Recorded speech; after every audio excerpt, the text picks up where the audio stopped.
ایک شہنشاہ جب دنیا کو فتح کرنے کے ارادے سے نکلا تو اس کا گزر افریقہ کی ایک ایسی بستی سے ہوا جو دنیا کے ہنگاموں سے دور اور بڑی پرسکون تھی۔ یہاں کے باشندوں نے جنگ کا نام تک نہ سنا تھا اور وہ فاتحہ اور مفتوح کے معنی سے نا آشنا تھے۔ بستی کے باشندے شہنشاہ اعظم کو مہمان کی طرح ساتھ لے کر اپنے سردار کی جھونپڑی میں پہنچے۔ سردار نے اس کا بڑی گرم جوشی سے استقبال کیا اور پھلوں سے شہنشاہ کی تواضع کی۔ کچھ دیر میں دو قبائلی فریق مدعی اور مدعا علیہ کی حیثیت سے اندر داخل ہوئے۔ سردار کی یہ جھونپڑی عدالت کا کام بھی دیتی تھی۔ مدعی نے کہا، میں نے اس شخص سے زمین کا ایک ٹکڑا خریدا تھا۔ ہل چلانے کے دوران اس میں سے خزانہ برآمد ہوا۔ میں نے یہ خزانہ اس شخص کو دینا چاہا لیکن یہ نہیں لیتا۔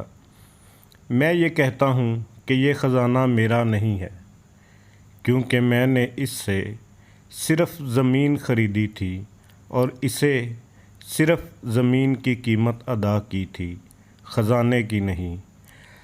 مدعا علیہ نے جواب میں کہا، میرا ضمیر ابھی زندہ ہے، میں یہ خزانہ اس سے کس طرح لے سکتا ہوں؟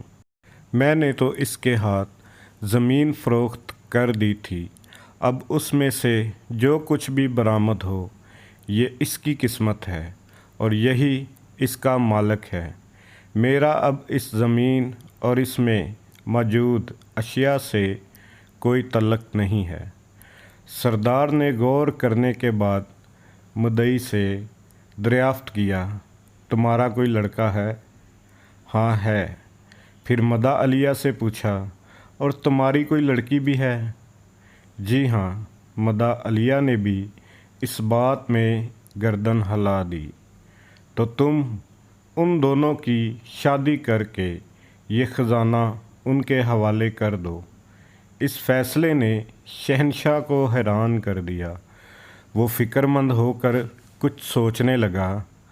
سردار نے مطرود شہنشاہ سے دریافت کیا، کیوں، کیا میرے فیصلے سے آپ مطمئن نہیں ہیں؟ نہیں، ایسی بات نہیں ہے، شہنشاہ نے جواب دیا، لیکن تمہارا فیصلہ ہمارے نزدیک حیران کن ضرور ہے۔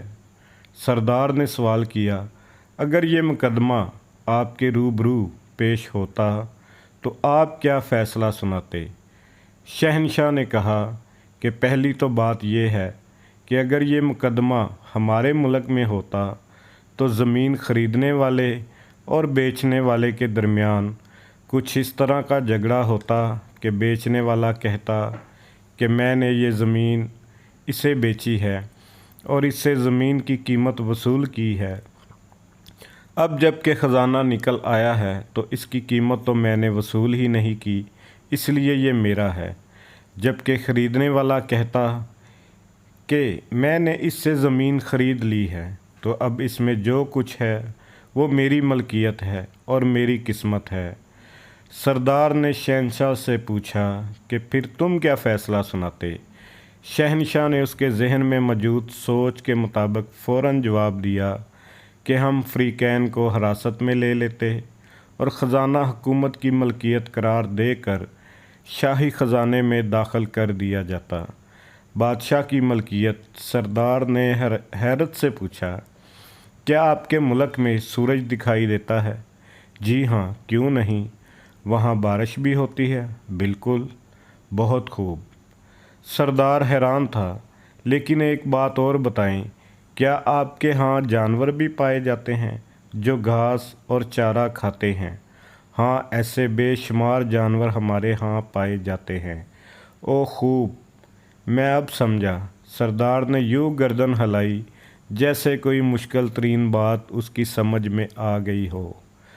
تو اس ناانصافی کی سرزمین میں شاید انہی جانوروں کے طفیل سورج روشنی دے رہا ہے اور بارش کھیتوں کو سیراب کر رہی ہے۔